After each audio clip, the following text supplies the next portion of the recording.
Assalamualaikum warahmatullahi wabarakatuh. Di sini saya akan menjelaskan tentang materi dari First Meet dari RCD tahun 2024.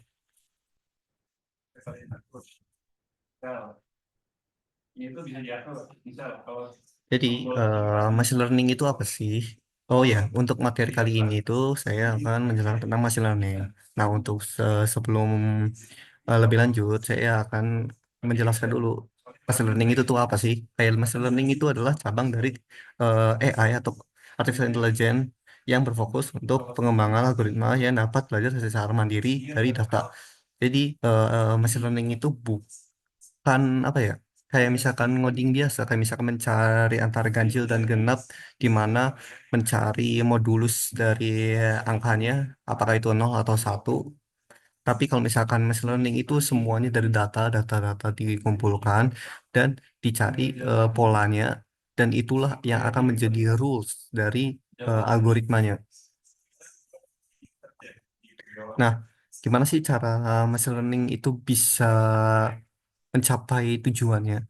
Jadi, machine learning itu menggunakan konsep yang sama seperti bagaimana makhluk hidup itu belajar atau ngetrain atau melatih untuk mencapai apa ya, suatu pola.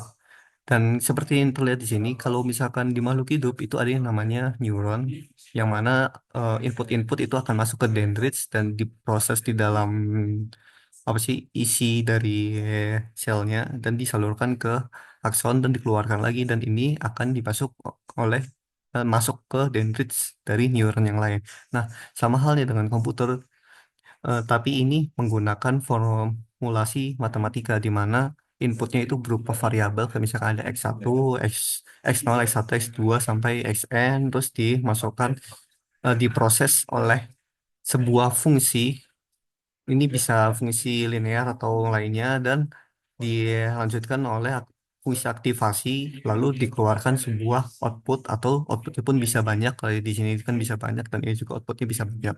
Tergantung bagaimana arsitektur dan machine learning tersebut.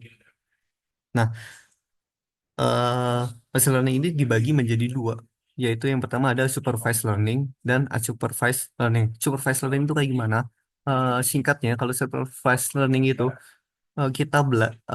model machine learning itu belajar dengan melibatkan adanya input dan output yang diinginkan. Jadi ada input dan output. Misalkan di ganjil dan genap itu ada input X-nya itu satu, Y, Y-nya itu misalkan ganjil itu nol.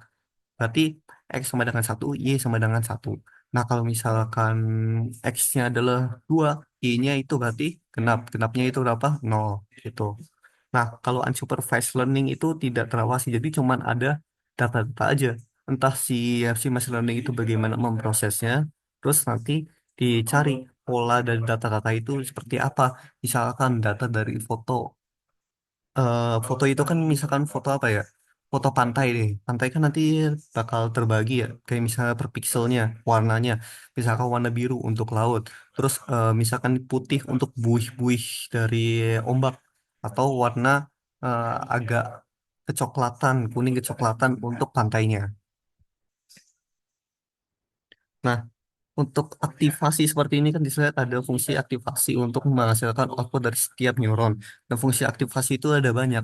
Yang paling umum dipakai itu ada dua. Cuman yang biasanya dipakai untuk setiap neuron itu adalah ReLU, yang mana ini adalah fungsi linear. Cuman kalau misalkan nilai X-nya kurang dari Y-nya kurang dari nol, itu akan dianggap sebagai nol. Jadi hasilnya pasti lebih dari atau sama dengan nol gitu.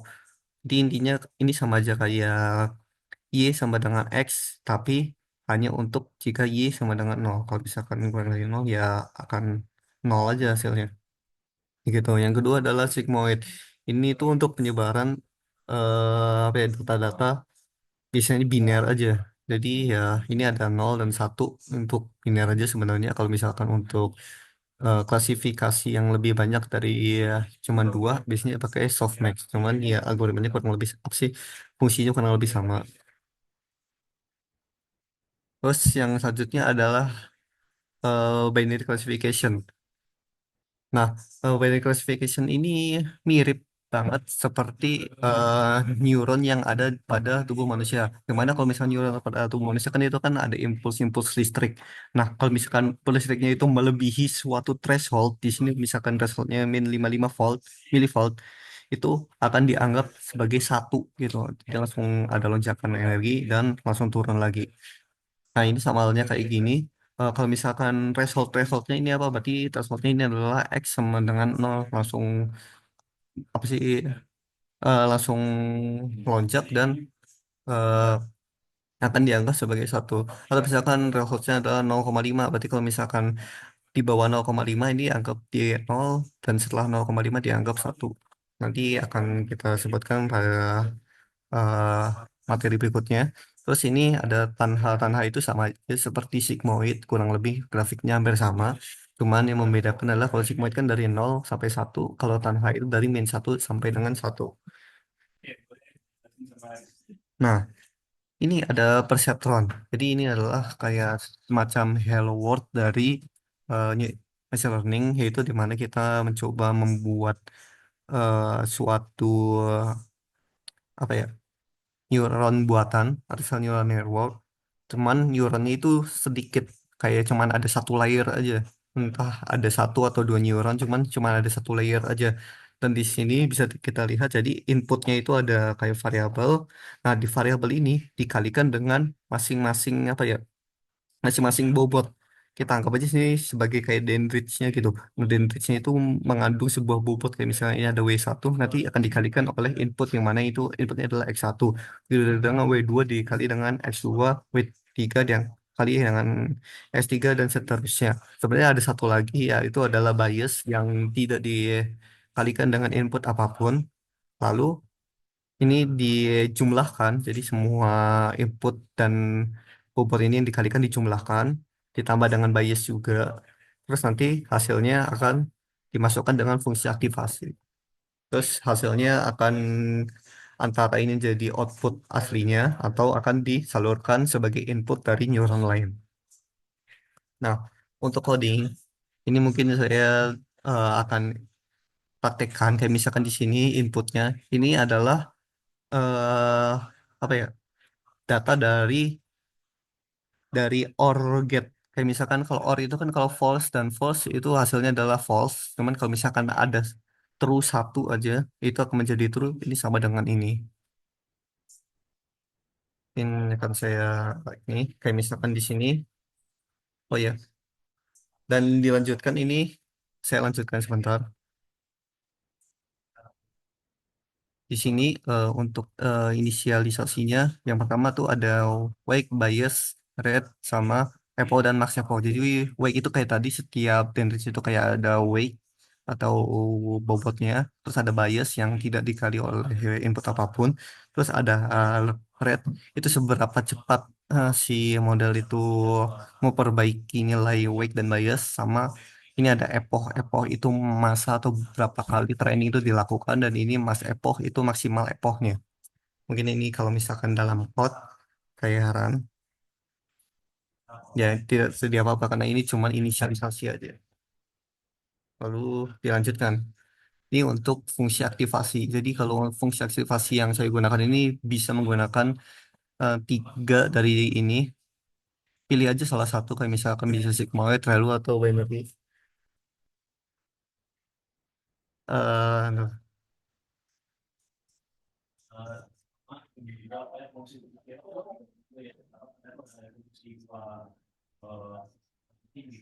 ya, maaf tadi kepencet. Tadi ada sigmoid, relu, atau binary. Pilih salah satu di fungsi aktivasinya pakai yang mana. Kayak misalkan di sini saya akan pakai yang sigmoid terlebih dahulu. Jadi kalau sigmoid kan tadi kan ada fungsinya, yaitu 1/1 plus E pangkat min X. Nah, kalau misalkan hasil dari ininya lebih dari 0,5 saya anggap itu satu. Cuman kalau kurang darinya saya anggap sebagai nol. Ini sebagai thresholdnya. Terus ini untuk perbaikan bobot. Seperti yang tadi kan kalau eh, sebuah machine learning itu kan mencari pola. Nah, cara kita mengetahui polanya itu gimana? Yaitu dengan menggunakan sebuah variabel weight, weight atau bobot, dan biasnya itu dimanipulasi sebagian. sebagaimana rupa sampai menghasilkan sebuah apa ya, ya sebuah kalkulasi yang intinya itu akan apa ya, menang, oh ya, mengingat sebuah polanya itu, begitu maksudnya. Dan di sini eh ini untuk traversal aja. Oh ya, ini tuh untuk untuk traversal tadi untuk melihat monitoring bagaimana tren itu berjalan. Jadi di sini ada data ke berapa, terus ini ada untuk melihat bobot pertama, bobot kedua, ini ada bias, terus ini ada yang diprediksi dari model, dan ini ada testingnya gimana, terus ini untuk error, dan ini untuk perbaikan bobotnya. Ini ya bagaimana cara eh, mulai memperbaiki bobot tuh kayak gini nih. Misalkan ada weight, ini plus sama dengan, cuman ini belum tentu selalu naik, jadi nilai bobotnya bisa saja turun, tergantung pada ini. Ini adalah namanya cost function. Jadi cost function dalam sini sederhana saja. Jadi costnya cuma mencari apa ya, selisih dari target yang ada di data ini target dengan nilai yang diprediksi oleh model. Jadi selisihnya berapa dikali dengan learning rate, dikali dengan, ya dikali dengan learning rate. Jadi kalau semakin learningnya semakin tinggi, berarti kan eh, perubahan weight-nya juga semakin cepat juga, dan dikali dengan nilai X-nya. Kenapa dikali dengan nilai X? Karena kalau nilai X-nya sangat rendah, ya kemungkinan untuk apa ya, memperbaiki W-nya itu juga ya rendah. Kenapa ya? Untuk apa saya memperbaiki nilai X kalau misalkan sebenarnya nilai W-nya tidak digunakan sama sekali, misalkan X-nya 0, mau nilai W seberapa pun, ya kalau misalkan X dikali W ya tetap sama dengan 0. Jadi tetap harus dikali dengan nilai X-nya terlebih dahulu untuk memperbaiki nilai W. Begitu. Oh ya, terus kalau misalkan learning rate-nya juga terlalu besar, itu bisa jadi nanti kalian mulai learning itu tidak konvergen. Jadi akurasinya bukannya semakin menaik, lossnya bukannya semakin turun, cuman malah akurasi semakin turun dan lossnya malah semakin naik kalau misalkan rate-nya terlalu besar. Cuman kalau terlalu kecil, iya sih konvergen. Cuman bisa jadi eh learn si training kalian tuh bisa jadi sangat amat lama gitu. Terus ini ya untuk W tadi kan, W kan ada dua, jadi ya setiap indeksnya diperbaiki. Terus kalau untuk bias cuma hanya satu, karena ini cuma satu layer, jadi satu layer itu satu bias, dia cuma satu kali, dan ini nggak dikali dengan X karena ya bias itu tidak dipengaruhi oleh X. Lalu ini untuk perseptron ya. Nah, ini bagaimana sih model em, apa ya, mentrain, mencari pola dari sebuah data. Jadi untuk ini inisiasinya ya error tuh, mencari error yang di atas itu epoch, untuk mencari berapa kali tren itu berhasil, dan ini epochnya harus kurang dari max epoch. Kenapa? Karena bisa jadi saat pentraining itu divergen untuk lossnya. Jadi ya untuk mencegah itu, mencegah looping yang tiada hentinya, dikasih max epoch. Terus ini untuk monitoring training aja, dan ini untuk mencari Y prediction-nya, yaitu dengan X dikali dengan W, terus ditambah X dikali dengan W, terus tambah dengan bias. Terus ini activation dari YN. Terus tinggal di print untuk monitoring, dan kalau misalkan Y-nya tidak sama dengan target, errornya akan ditambah dan dilakukan suatu perbaikan bobot untuk nilai W dan B-nya. Terus epochnya naik, dan kalau errornya 0, hentikan, karena itu udah artinya model sudah eh, cukup baik untuk memprediksi suatu data. Ini nih akan dirun dari sini. Saya dirun. Oke, oke. Mungkin pada epoch pertama kan nilai W-nya yang pertama satu, W0-nya satu, W1-nya 0, biasnya satu, itu mengikuti ini inisialisasi awalnya. Terus ternyata ini dari prediksinya tuh ditemukan ini adalah nilainya satu, sedangkan aslinya adalah nol data yang pertama, yaitu targetnya itu nol dari input ini. Dan itu salah, jadi E-nya nambah satu, ini nambahnya di sini, nambah satu, sedangkan kalau yang ini betul, E-nya tidak bertambah lagi. Terus kalau yang di sini juga tidak bertambah, berarti ini betul, dan yang ini betul berarti error yang di epoch satu ini cuma ada satu. Terus berlanjut sampai sampai epoch epoch kelima, epoch keempat masih ada error dua, epoch kelima berarti ada epoch satu, epoch keenam, oh ya, epoch keenam itu baru errornya ada nol, dan nilai akhir W nolnya itu satu, W satunya 0,3, dan B akhirnya itu min 0,2. Lalu ini coba untuk dites dengan menggunakan model prediksi. Jadi Y, prediksinya itu adalah ya tadi, inputnya itu apa dikali dengan W itu jadi kayak dari model diambil, terus input yang kedua apa dikali dengan W kedua, terus ditambah bias. Lalu predik, dan ini hasilnya sama dengan target yang di atas. Itu untuk eh persep untuk presentasi untuk perseptron kali ini. Jadi kalau misalkan di eh, ini ya cuman ada code-nya saja. Dan oh ya, untuk perseptron sendiri itu ada suatu masalah, itu adalah short logic problem, di mana suatu model itu nggak bisa memprediksi dari beberapa dataset yang apa ya, kayak misalkan contohnya itu adalah SOR. Kayak misalkan ini, kalau misalkan saya training bahkan sampai max epoch yang terakhir ini pasti epoch 50, itu masih ada error 3 gitu.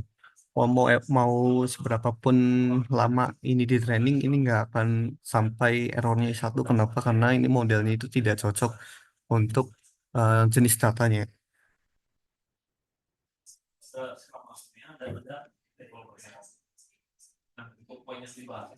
Oke, untuk mungkin untuk uh, percakapan segitu saja. Mungkin dilanjutkan oleh dengan materi yang lainnya. Eh,